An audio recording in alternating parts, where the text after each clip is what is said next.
I hope you're having a great day. Today in ancient church history, we look again at the life of John Chrysostom, the golden-mouthed preacher of Antioch, and as we shall see today, also the patriarch in Constantinople.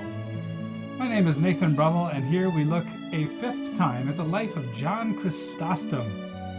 And now we follow the story of him being promoted to the center of the empire, promoted to be the patriarch in Constantinople. John Chrysostom, suddenly at the height of his career as a preacher in Antioch, was spirited away in order to become the bishop in Constantinople. Constantinople was now the capital of the empire, and therefore the person who was the patriarch there had the ear of the emperor. So after a dozen years of serving in Antioch, in which Chrysostom was having a very fruitful ministry, he was suddenly plucked out of that context by the emperor himself. Back in Constantinople, the patriarch had died, and the emperor was a young man named Arcadius, who was only 20 years old. He was a very weak man who would be influenced by a palace eunuch named Eutropius, and then later he would be overpowered and overwhelmed by his wife. Yet a man, though, named Eutropius, who was the superintendent of the sacred bedchamber. He was a eunuch, and the man was like the chief of staff for the emperor. And that man had recommended Chrysostom for this position. It was in October of 397 that suddenly Chrysostom received a summons from the governor of Antioch. He was told to meet at a martyr shrine that was outside of the city of Antioch. This was all done very hush-hush, very secretly.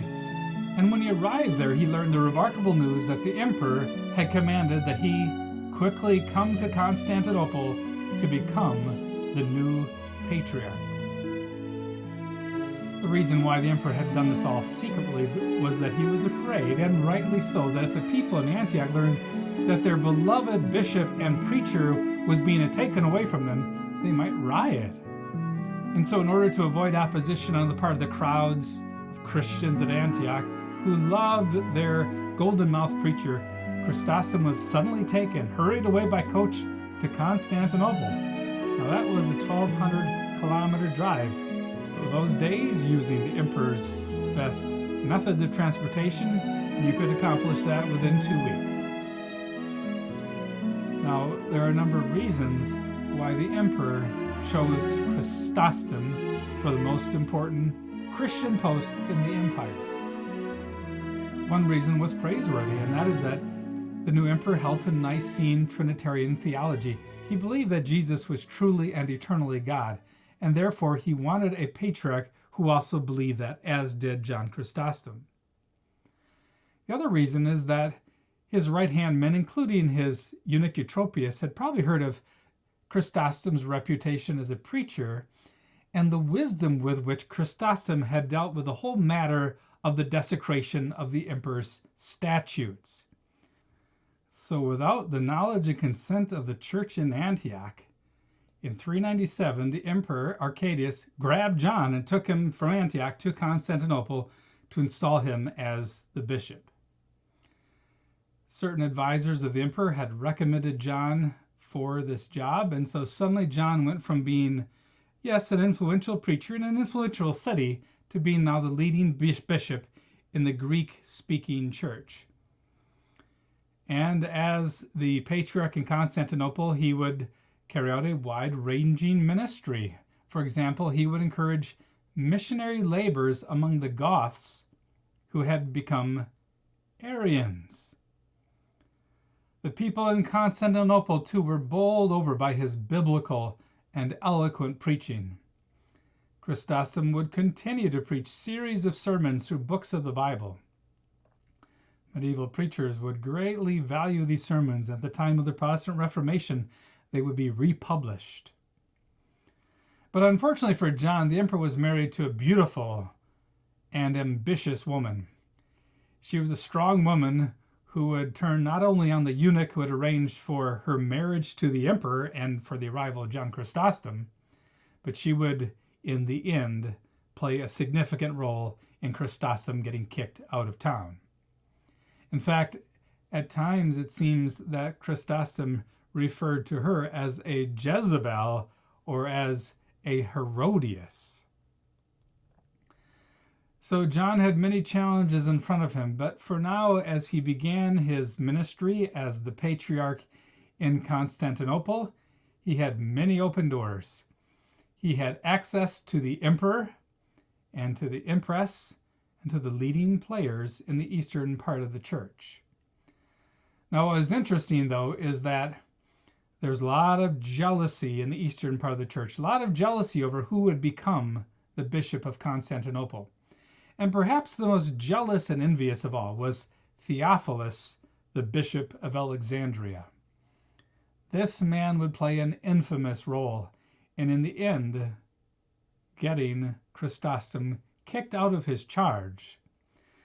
Now, Theophilus apparently was content with being the bishop in Alexandria, which was one of the leading sees in the eastern part of the church, but he had his favorite person that he had picked and hoped would be the patriarch in Constantinople. Well, he arrived in Constantinople because the emperor summoned the leading bishops to come to play a role in selecting and ordaining Chrysostom to be the new patriarch. Well, Theophilus arrives and he learns that the new patriarch is going to be John Chrysostom, and he didn't want to vote for him. But Eutropius the eunuch used intimidation and threats about exposing things like treasonous letters that the Egyptian bishop had written. And so finally, Theophilus did give in, and he supported Chrysostom and voted for him. However, Theophilus would remain a deadly enemy of Chrysostom. And at a crucial point, Chrysostom would not play power politics when he had the opportunity to end the career of Theophilus. So John Chrysostom is now 50 years of age, so he is at a very mature age, and he becomes the 12th bishop in Constantinople. When the crowd saw him arrive in town, they would have been struck by how short he was. He was vertically challenged. It was an age when not everyone was so very tall, and he was especially short. He also seemed to have an extra large-sized head on the top of his body that body seemed to be wasted away from his ascetic self-denials. Just a single look at him and you knew the man was an ascetic. He also had a large nose, and we're told that he had piercing eyes that were probably set back in a skull due to his thinness. He didn't have much hair, but he did have a bit of a beard. And apparently this ascetic didn't think it was proper to go around smiling all the time, so he always had kind of a severe look on his face. Now, even though Chrysostom must have been surprised at his new position, it's not clear that he was unhappy with it. Now, the people in Antioch probably were more unhappy to lose their favorite pastor. And he did mention how he missed the congregation in Antioch. But the other time, we don't have any record of him opposing this move. I think apparently he thought that the Lord was opening up for him a new arena of ministry and influence. And he definitely had large opportunities for that in the big city of Constantinople, one of the larger cities in the Mediterranean basin with 200 to 300,000 people at this time. He was also close to the imperial court, and he would be able to preach in what we today call the Hagia Sophia, which back in those days was called the Great Church. That's the church that stands to our day. It's a church that the Muslims converted into a mosque. And even recently there's been news that the Muslims have tried to start holding some of their religious services in that building again, a building that was built as a Christian church and where Chrysostom famously preached. Both the emperor and the empress were dedicated confessing Christians, and therefore they would come to the Hagia Sophia to hear John preach, especially on special occasions. The empress was a beautiful and strong-willed woman who was able to have great influence over her very weak-willed husband. And so John Chrysostom had a powerful position. He was the leading preacher in town. He administered the affairs and the wealth of the church in Constantinople. He was more welcomed into homes than a high governmental leader would have been. So he was a very influential man. John Chrysostom began an effective work with a woman who was a deaconess who was fabulously wealthy. This woman used all of her wealth for the sake of the poor. She was the head of a convent in Constantinople, and John would work with her to support her deeds of mercy. He used also some of the wealth that he discovered that the church in Constantinople possessed to care for the poor. Unfortunately, the money and wealth of the church wasn't always being used for good purposes. But remember, John basically had the heart of a monk, of an ascetic. So he didn't want the church to be filled with wealth. To his mind, that was unchristian. And so his ascetic tendencies impacted his approach to wealth and how he would use the money in Constantinople, in the church. His most important calling, though, even though he had to do all kinds of things like oversee, for example, various ministries of the church, his most important calling was to preach the word. Can you imagine what it was like to preach in the Hagia Sophia back in those days to thousands of Christians?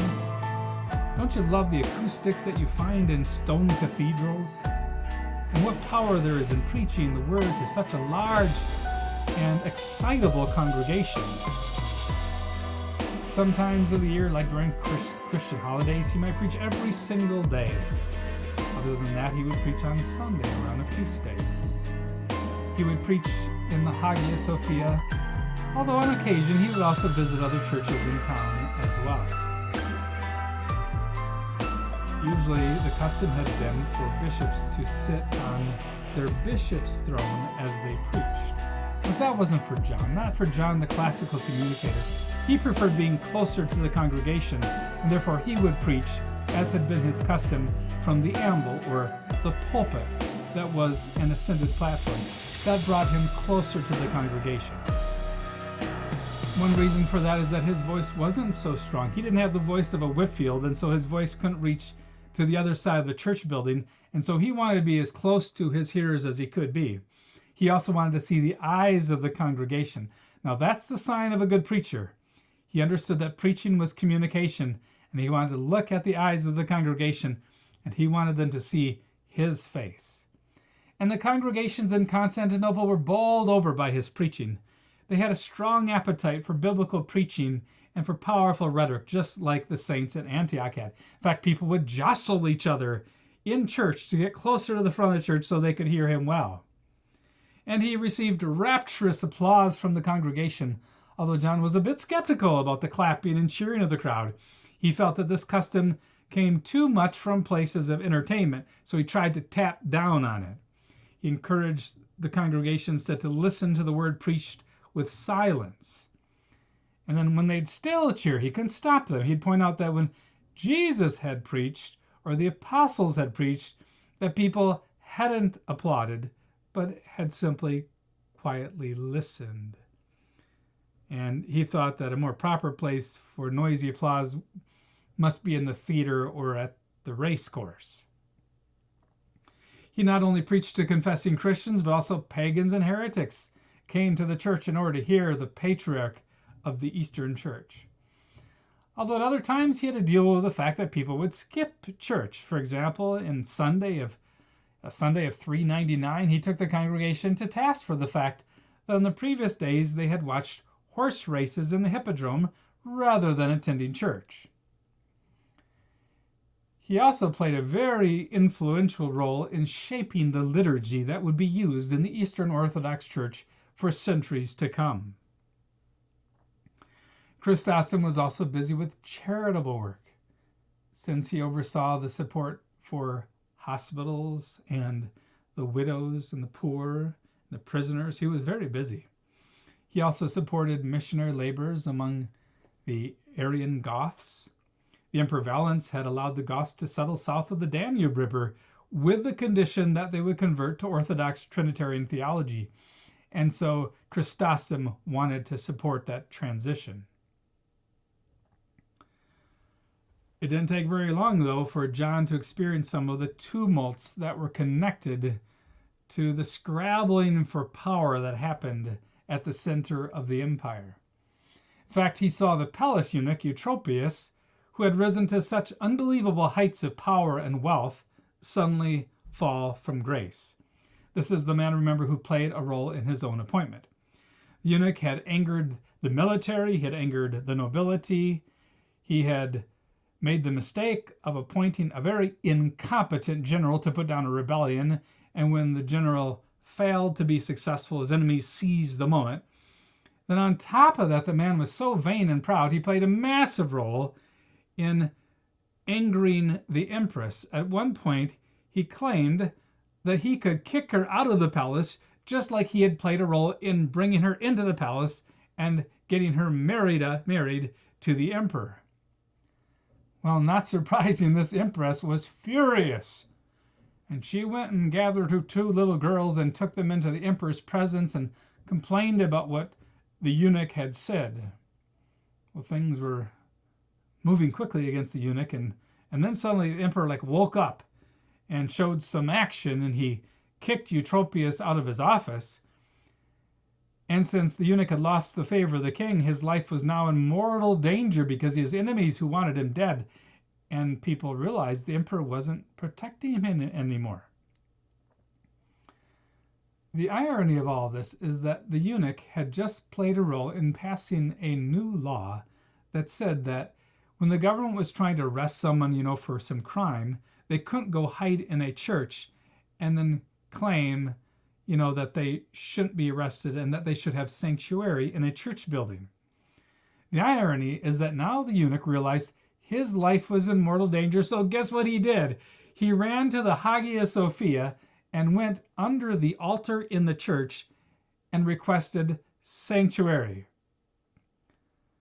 Well, the interesting thing is that Chrysostom had not been supportive of that law, and he acted consistently with his own views, and he made sure that Eutropius was protected, and this was in spite of the fact that mobs wanted to come inside of the church and kill the man. And so he did get the emperor to back him up here, and he stopped the mob from coming inside to kill the eunuch. But this led to a serious drama on a Sunday morning. Can you imagine? It's Sunday morning, and people are coming to the Hagia Sophia for church on Sunday. And more people are showing up this day than normal because they all know who they are going to see in church, cowering under the altar.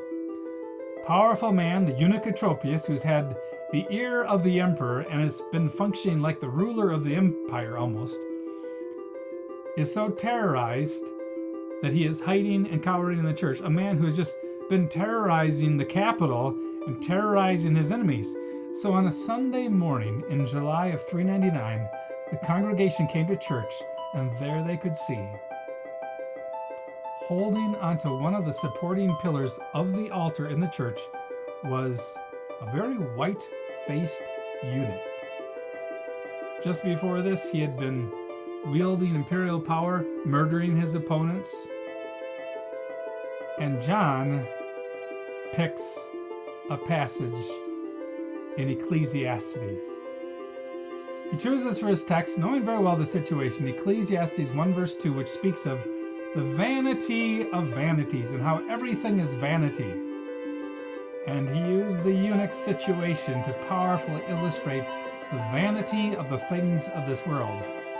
In a sermon, the bishop wished to encourage the congregation to spare the life of the eunuch, but he also took the eunuch to task for surrounding himself with false friends, for supporting drunken parties, for living for the things of the world, for supporting horse races.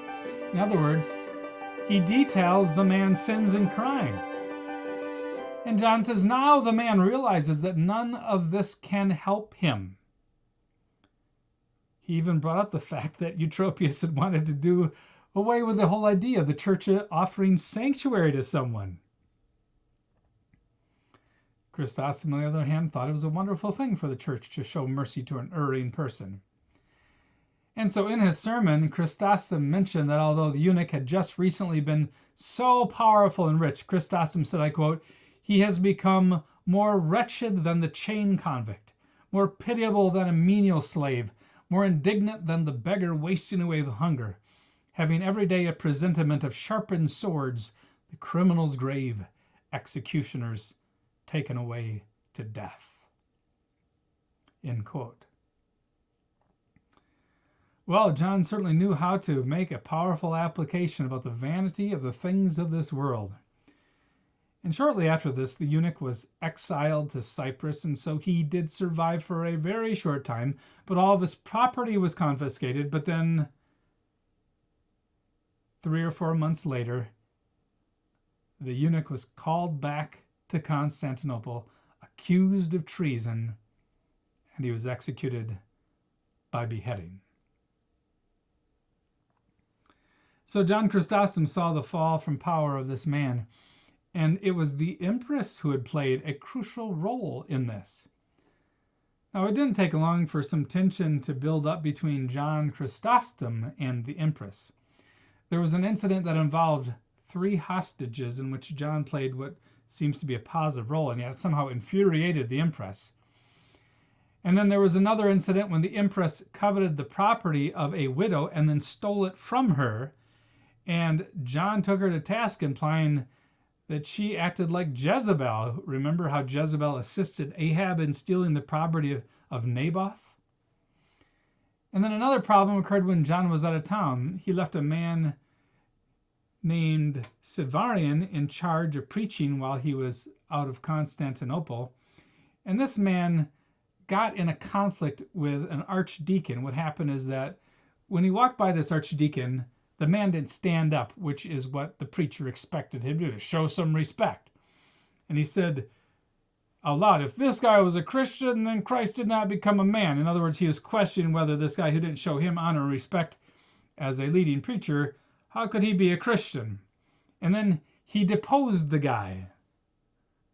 Well, John Chrysostom comes back to town, and people are crying on his shoulder, telling him how this archdeacon was deposed, and they, talked about what this guy had said about how this guy, was a Christian, then Christ wasn't risen from the dead. And Chrysostom made some very foolish decisions. He right away restored the guy who had been deposed, and then he deposed the other guy, and he totally overreacted. And this was troubling because of the fact that this person whom he mistreated and could have been a little more careful with was close to the empress. So this led to tension between John and the empress. In fact, the empress showed up with her little boy, and she wanted Chrysostom to reconcile with this man. And so he did, although the man whom he had first left behind to preach in Constantinople and then now kind of restored would be and remain a deadly enemy. But the thing that really led to the end was the affair of the Long brothers. 5 years after taking up the office of bishop in Constantinople, Chrysostom would end up exiled from the city. In fact, he would be exiled twice. But the immediate cause for that was the affair of the Long brothers. We don't want to play down the fact that for 5 to 6 years, John Chrysostom did have a very wide-ranging and effective ministry in Constantinople. Through his preaching, he made a huge impact on the saints in the capital. He stood for Trinitarian theology. He also stood for an ascetic lifestyle that rejected worldliness and the enjoyment of riches.